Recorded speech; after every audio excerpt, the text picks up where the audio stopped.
Grábeme, don David. Ah, no, grábeme, don Quique, a esta hora de la noche. Grábeme, don Quique. Híjole, casi se me sale el corazón cuando leí que Latinoamérica sufre una ola de gobernantes populistas e ineptos. Híjole, dije, Dios mío, vamos rumbo a Venezuela. Después me di cuenta que era Ernesto Zedillo, el expresidente de México, el del Fobaproa, el de la entrega de los trenes, el de Acteal, el que lo decía, y dije, bueno. Y después me di cuenta que el que lo retuiteaba era Calderón y dije, no, chinguen a su madre. Pero creo que es importante para el contexto, para la mesa que se viene, decirle que el expresidente Ernesto Zedillo cargó contra los gobiernos de izquierda en América Latina al participar en la conferencia digital Perspectivas Económicas y el futuro de la tecnología en Latinoamérica, organizada por NTT Data. Señaló que la región sufre una ola de gobernantes populistas e ineptos, aunque no mencionó casos particulares. Bueno, para ineptos, él entenderá que estamos esperando que acepte las jaladas que se aventó. Se refirió a la gestión de la pandemia en la región como el desastre latinoamericano y también se dio tiempo de comentar sobre la importancia de las reformas estructurales para incentivar el crecimiento económico, aunque no puntualizó casos específicos de países. Le cito lo que dijo el cabrón de Zedillo. Esperemos que la ola de gobernantes populistas e ineptos que están sufriendo un buen número de países latinoamericanos sea seguida, gracias a la democracia que, aunque dañada, aún tenemos, de liderazgos decididos y capaces de hacer lo necesario para que nuestras naciones se encaucen firmemente en el camino del desarrollo y la superación de nuestros rezagos históricos. Criticó la decisión de algunos países latinoamericanos de detener y revertir reformas estructurales ya adoptadas en el pasado y que mucha falta harán para favorecer el desarrollo de nuestros países. Sigo leyendo. Contrario a lo que proclaman gobernantes populistas, la causa del pobre desempeño de las economías latinoamericanas en años recientes no se encuentra en las reformas de fines del siglo XX y principios del siglo XXI.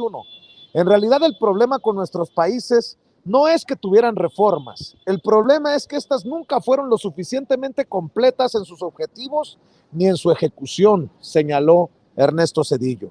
Parte de esa trunca implementación, aseguró, se debe a que las reformas estructurales siempre han enfrentado, por un lado, una resistencia significativa por quienes han logrado capturar y concentrar el poder económico y político. Además, las reformas, al no haberse explicado, deliberado y justificado suficientemente, han carecido del apoyo político de la generalidad de los ciudadanos. Y para cerrar, el reto, dice Zedillo, consiste en lograr ese apoyo y superar la resistencia de los intereses creados. Nuestras sociedades necesitan percibir con certeza y confianza lo que se ofrece a cambio del esfuerzo para lograr la productividad y la legalidad que daría sustento a un crecimiento económico muy por encima del que ahora puede anticiparse para el mediano y largo plazo. Criticó que durante 2020 varios países de la región descuidaron y minimizaron los riesgos de la pandemia por COVID-19, lo cual, dijo, derivó a la postre no solo en malas decisiones de salud pública, sino también económicas. Reaccionaban jugando las cartas de la división, la demagogia y el populismo. Mire qué hijo de la chingada este Zedillo. Reformas estructurales como la que se aprobó con moches en tiempos de Peña Nieto, como la que nos dijo Emilio Lozoya, que se aprobó repartiendo billetes a lo cabrón, la reforma energética de Peña Nieto. Esa era una reforma estructural, que no, don Ernesto Zedillo. ¿Con qué cara, hijo de la chingada, cuando usted nos ensartó a esta generación y a las que vienen, las deudas privadas como deudas públicas? Mire qué hijo de, con ganas de mandarlo a la, ya sabe para dónde. Para hablar precisamente de este y otros temas, le doy la bienvenida a esta mesa de diálogo al querido Eddie Small. ¿Cómo estás, Eddie? Muy buenas noches. Auditorio, y pues sí, definitivamente entrando en temas, es una vergüenza, una verdadera vergüenza este tema de de que se ponga a declarar que están viviendo una ola como si fuera una pandemia de populismo y de inútiles y de todo lo que los insultó. Yo le preguntaría, si ser un inútil y ser un idiota es agarrar y cuidar a tu pueblo y protegerlo de todos los abusos que antes sucedían, si ser un idiota y ser un inútil populista es no endeudar a tu pueblo, si ser un idiota y ser un inútil populista es realmente hasta ver la forma en la que no suban los energéticos en este problema tan difícil que estamos viviendo, en esta guerra que finalmente está presionando los precios, más la pospandemia, y ver cómo haces desde el gobierno para que no se encarezca la gasolina, para ver la forma en la que quitas el IEPS y todos los apoyos que estamos viendo. Si finalmente ser un inútil y un idiota populista es agarrar y construir en tiempo récord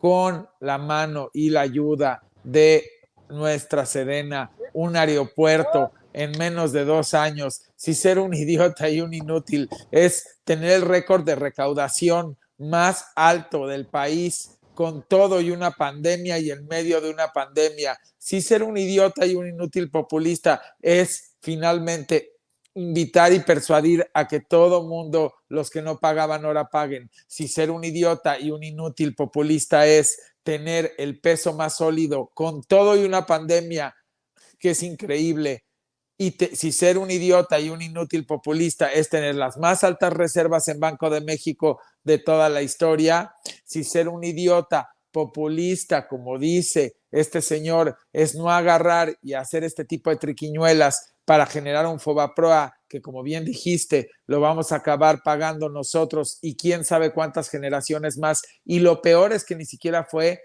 agarrar deuda privada y volverla pública, fue una deuda saqueada, porque no se nos olvide que ese dinero que le dio en ese tiempo a los bancos fue para llevar sus bancos a números negros y después poder vender los bancos a extranjeros y así llevarse todo el dinero cuando esos bancos estaban quebrados. Fue una estrategia perfectamente bien para inflar, como típicas empresas cuando buscan cómo inflar sus números y tener evita, para de alguna manera después ver a cuántos times evita, cuántas veces evita, les compran sus compañías. Si ser un idiota y un inútil populista es agarrar y velar por los adultos mayores y garantizarles que después de que trabajaron toda su vida y gracias a los otros no tuvieron ni siquiera prestaciones, porque esa es la verdad, porque nunca persuadieron a que los empresarios se pusieran en orden en esos tiempos del capitalismo y del conservadurismo y del neoliberalismo, donde no importaba absolutamente nada y podía la gente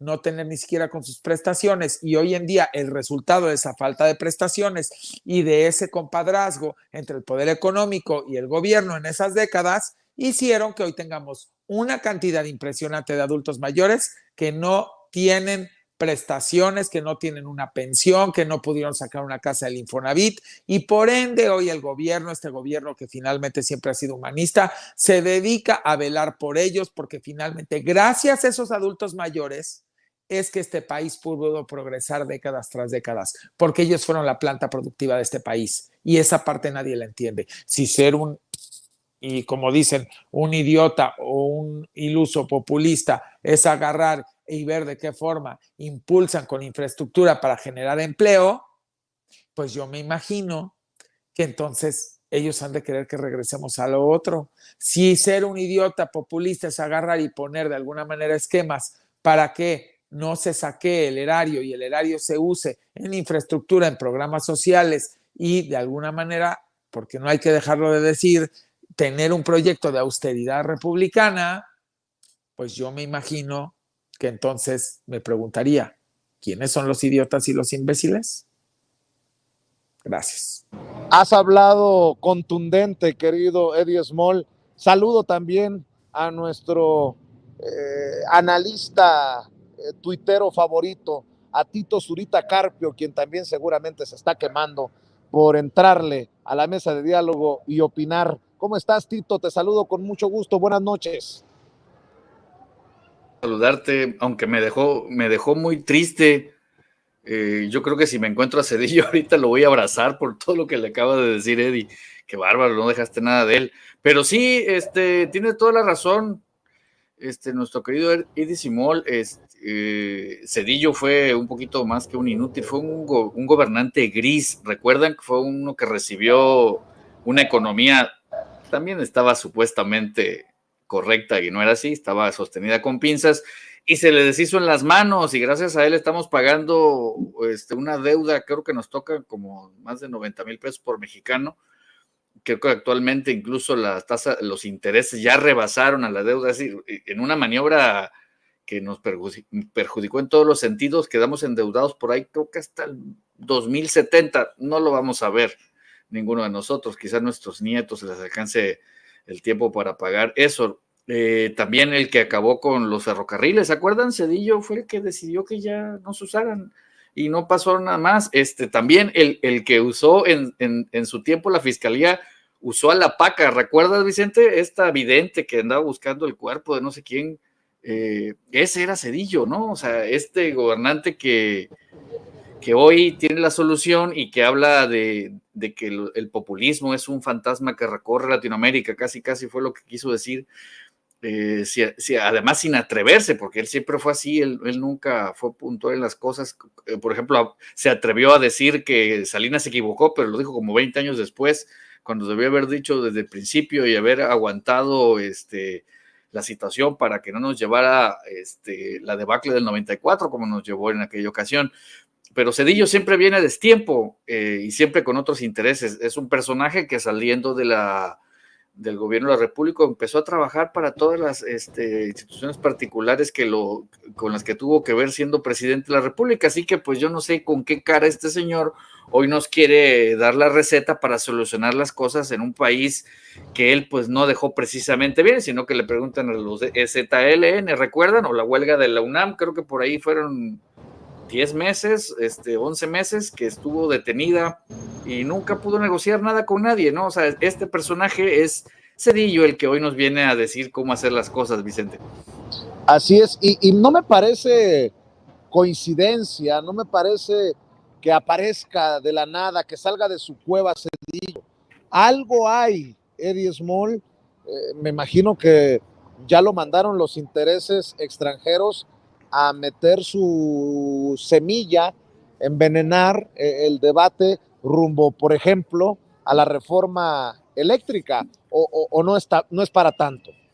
No, todo lo contrario, por supuesto, como tú sabes muy bien, Vicente, y la audiencia y bueno, los compañeros, pues yo tengo 2 años que advertí lo de la injerencia extranjera y que les explicaba cuál era el mecanismo, cómo funcionaba. Si tú te vas a tus programas anteriores de hace 2 años, vas a decir, sí, cierto. Eddie, es más, lo dijo, que finalmente había aquí un grupo de personas que se dedicaban a viajar al extranjero, que las juntas eran en el extranjero y que finalmente estaban pactando y organizando todo un mecanismo en el cual iban a buscar golpear al presidente y a su gobierno.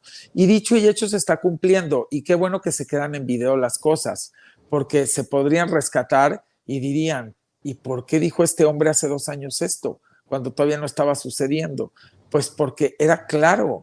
O sea, desgraciadamente tenemos un grupo fuerte de golpeadores del presidente que lo han odiado durante toda su vida, porque esto ha sido de toda su vida, desde que apareció, vamos a decir, valga la redundancia, en sus vidas, y que han buscado todas las formas y maneras de boicotearlo, de hacerlo a un lado, de minimizarlo, y pues nada funcionó. Digo, durante mucho tiempo lo lograron porque el poder y la lana es muy pesada y lo que metían era muy pesado y se coludían con los medios, se coludían finalmente con los adversarios y pues por supuesto que los que metían la lana era este grupo que lo tenemos identificado, pero que también tengo ganas de decir, y es importante, que hemos perdido de vista que hay muchas personas que creemos que porque ahorita están fingiendo que están de este lado, pues si nos vamos a los anales de la historia, como dicen, y a los años anteriores, nos vamos a dar cuenta que ellos no estaban de este lado.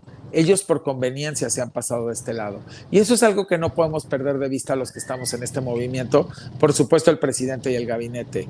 Hubo personas que hoy dicen estar de este lado, que salieron 20,000 veces a golpear al presidente, que hasta hacían conferencias de prensa en contra de él y de sus proyectos, y no se nos puede olvidar. Y como siempre dicen, siempre hay un tweet, siempre hay un video, siempre hay una declaración. Entonces, ya dejemos también de ponernos estos lentes oscuros como los que yo traigo, los míos sí me permiten ver y a veces ver más allá, sino que seamos mucho más analíticos, muchísimo más, podría decir, persuasivos en el tema de decir, aquí hay un proyecto y es un proyecto a favor de la nación y es un proyecto que trae bienestar al país y que estamos de alguna manera recuperando hasta dignidad y soberanía. Porque sí, señores, el presidente también nos ha ayudado junto con su gabinete, los que están muy comprometidos con esto, junto con la parte que también participa en todo el órgano legislativo y judicial, porque hay que decir que somos un grupo muy variado y completamente heterogéneo de ciudadanos y de funcionarios por este proyecto, porque tenemos muchas ganas de ver a nuestro país brillar como siempre lo ha hecho. Y por supuesto que todo esto está orquestado desde dentro y hacia el extranjero, porque en el extranjero también hay muchos intereses en este país. Nada más si contabilizáramos en las últimas décadas cuántas empresas extranjeras se beneficiaron de todos los ramos, de todo ese compadrazgo político, con la parte económica, entenderíamos que hay demasiados intereses político-económicos globales buscando golpear a este proyecto honesto y con valores. Y tenemos que esperar mucho más. Yo lo que les puedo adelantar, y me parece muy justo, y me corresponde decírselos, así como se los dije hace 2 años, es prepárense porque están organizando algo como lo que lo organizaron a Trump.